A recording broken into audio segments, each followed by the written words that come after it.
তালিকা বিষয়ে এটা হলো ইতিহাসের তালিকা করতে হবে। তাহলে এটা অনেক ঐতিহাসিক বিষয়।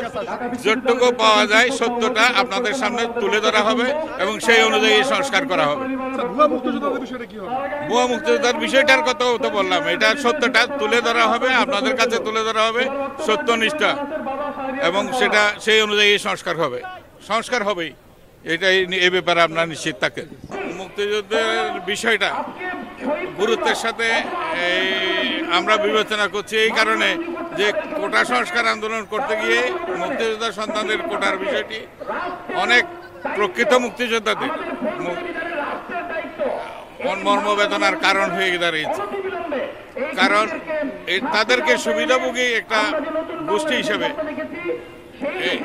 প্রতিবাদ করা হয়েছে, যেটা থেকে তাদের এই বেদনা থেকে তাদেরকে মুক্তি দিতে হবে এবং সত্যিকারের মুক্তিযোদ্ধাদেরকে এই জাতির গর্বিত সন্তান হিসাবে দেয়া, গৌরব দেয়া।